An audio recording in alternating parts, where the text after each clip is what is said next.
علشان أعمله مسخة وعبرة لباقي الأحياء الكونية اللي معاه ولا تعي ماذا تفعل. وبناء على الفعل سيكون لنا نظام نتجول به داخل المنظومة.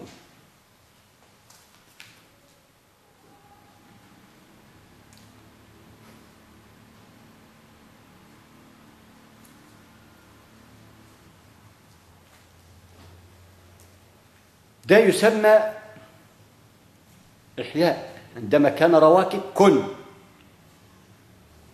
هتبدأ تستنشق رواكد، هتبدأ تاكل. ما انت مفكر الأكل اللي بتاكله ده إيه؟ ناطق ولكن لا تعلم صلاته ولا تسبيحه. مواد بكتيرية حية،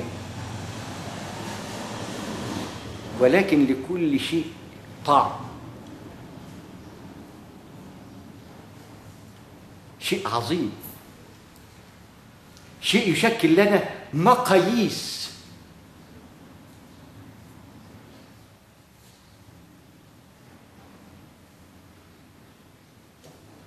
يبقى أدى خلق،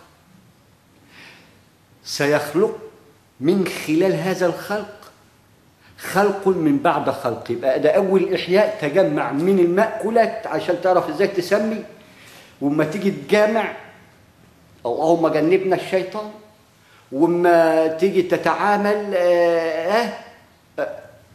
تعرف تدخل الحمام بالشمال.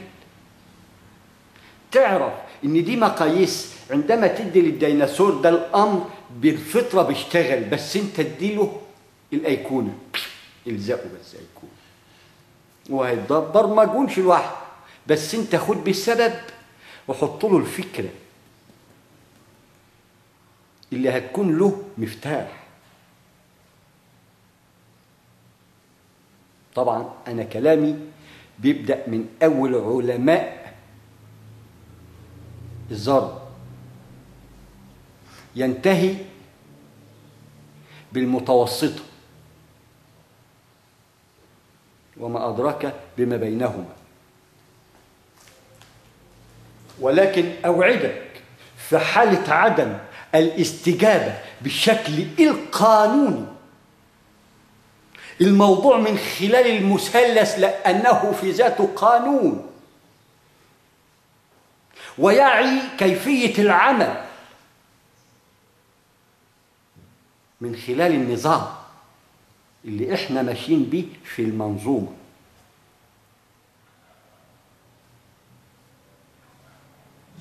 فهنا خلق أحياه من خلال هذه الرواكد.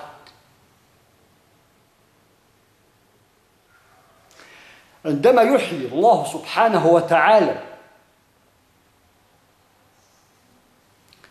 أي شيء فيشكل إرسال أرسله الله سبحانه وتعالى.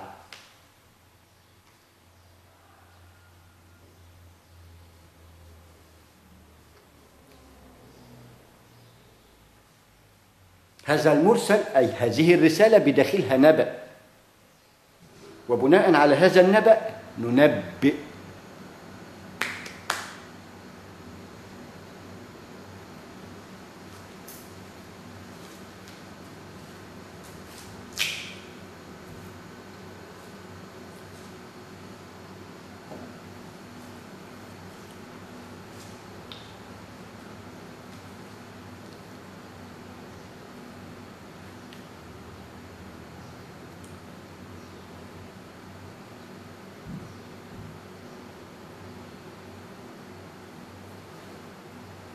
لما استأصل هذا الجزء، ما هو عرفنا انه احياء اعطاه الامر كن فلان ابن فلان ابن فلان،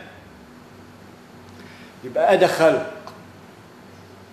امال ليه الام بتقعد 4 أشهر و10؟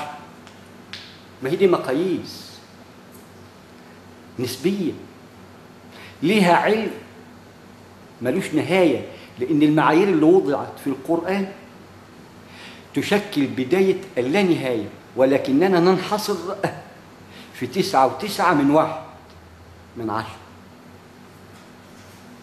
وبناء عليه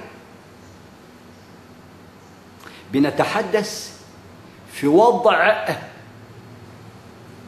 تكامل نواة المنظومة الرقمية القائمة على 10 إلى أن تعي بعد ذلك كيفية الفلق حتى تستلم ال11 كاملة بداية اللانهاية، ولكن في مجالك أنت إن كان ميكنة مشاهد وأقول لك علم وأقول لك باقتصاد وأقعد أعيد بقى ونوجع دماغنا لا، أصل الشهادات اللي تحت المتوسطة في حالة عدم تقواكم الله يا هذا المثلث اللي ذكرته سأرسل لكم الشهادات اللي هي ما انت فاهم. امال الناس دي ضاع السنين دي من عمرها ليه؟ عشان ياخد صناعة ويلا وبعدين يشوف لك صناعة يلا. لا، تقوى الله في العلم من خلاله نعي إلى أين، ومن خلاله نكون مستجابين الدعوة، ومن خلاله نعقد مع الله ميثاق هنا بمقياس ذرة وسيعطينا مثلث أنا ذكر. لأنك عندما تقرأ القرآن يخاطبك الله سبحانه وتعالى، وعندما تعرفوا علي بعلمهم أهل العلم قررت علم خاص من خلال طلبي من الله سبحانه وتعالى. أعطاني علم لا يعلم إلا هو ثم القليل من الناس، والقليل لا يعلم إلا القليل أيضا، وأنا قبلهم لا أعلم إلا القليل، ولكن وما أدرك بهذه القلائل. فالدبلوم أنا هبعت لك دباليم تاخد درجة علماء وهختم لها وهعتمد في حالة ميقات لا يعلم إلا الله ثم القليل. فهنشتغل، يبقى نشتغل ونشوف شغلنا. عندما أعطيك معادلة نسبية اعرف كيفية حركتها الكونية وتلخصها وتجسدها في الواقع القائم على هذه المحركات اللي بتعمل. بطاقة الرياح بقانون وعليها 19 تسمى آلة 19. الكيفية ده المفروض انت تعرفها كرجل متعلم ومتحضر ومعاك بكالوريا ومن الأكاديمية ومن السوربون ومن الحربون والقربون. فيوجد دباليم هذا الدبلوم ضيع عمر وأبوه باع كتير علشان يوصل، لكن المتوسطة فيما فوق وضعهم المادي مرتاح.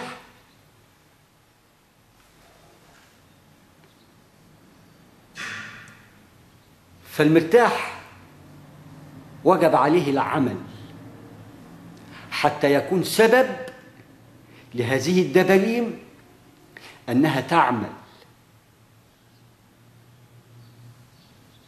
اختلطت الأمور وإحنا عايزين نضع الأمور في نصابها بالشكل العلمي من خلال تطور أي تطوير المنظومة العلمية.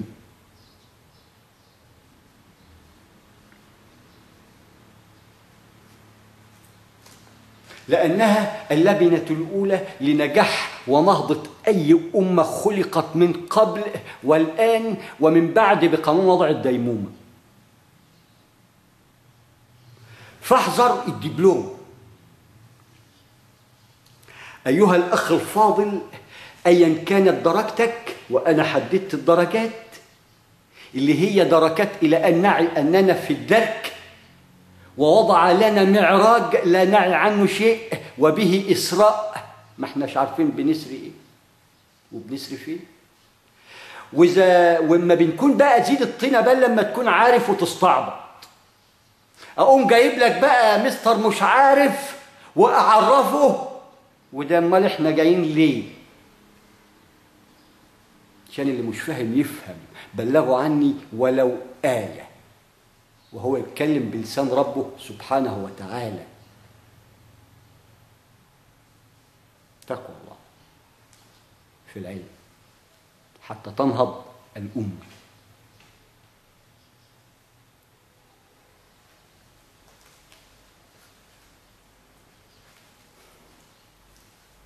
خلينا في النشأة اللي هي الإماتة، إلى أننا أموات، ولكن شبه لنا أننا أحياء من أول البويضة.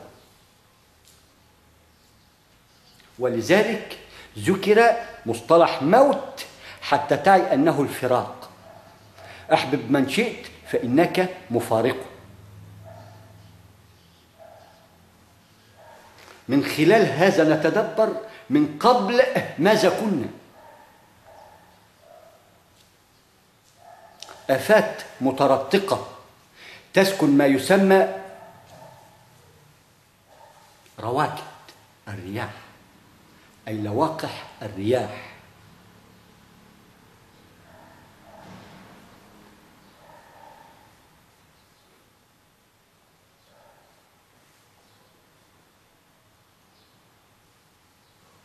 فالمفروض إنك رجل عالم، إما أعطيك رقم أي معادلة بقانون علماء، بكلم فئة العلماء بالشهادة العليا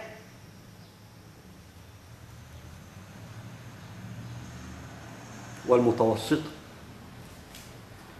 في شخص واحد هيتقي ربه وهيشغل كل هذه الشهادات، لأن الواحد منهم بأمة، ولكنه لا يعي مقدار القراية والكتابة فقط.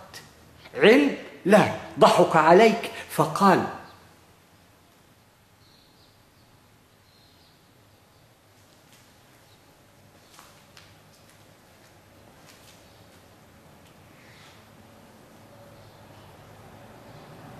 بس ذنب المساكين ايه؟ انه ينضحك علينا ويقولوا لنا وبعدين نلم الليله ونداري الخبل امتى؟ ألم يرانا رب العرش العظيم وهو من وجدنا رواكد في لواقح رياح إلى أن يعطي نوع الأمر بهذا الخلق، ومن بعد خلق إلى أن نعي الخلق الآخر.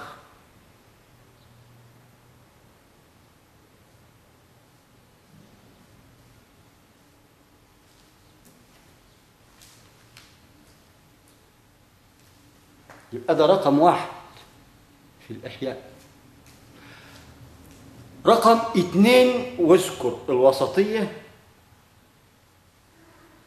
وبقانون المتشابهات تجد لب الموضوع، وركز وراعي أن هناك فرق بين الخالق والمخلوق، ولكن وضع لنا مقاييس بقانون شبه لهم، ولكن هذا التشبيه يشكل لنا المتشابهات اللي هو أعطاك الآية تشكل نواة، ومن فهم منها يشكل العنصر وتتشعب يأتي ما هو ما شاء الله. ده كوثر يا جماعة.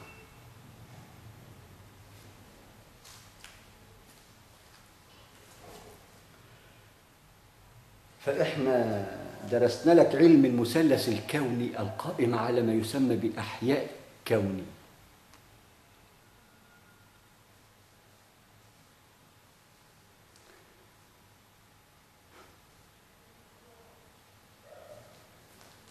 ومنها يجسد الميكنة،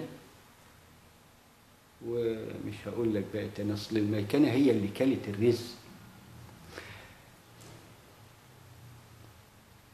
مش هقول تاني، ما انا قلت.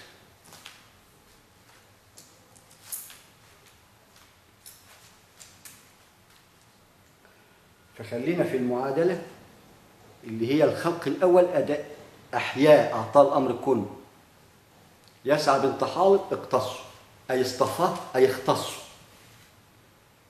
لأن بما شابه ما نحن فيه الآن. أشعث أرض ما نحن فيه الآن، لأنها منين وفين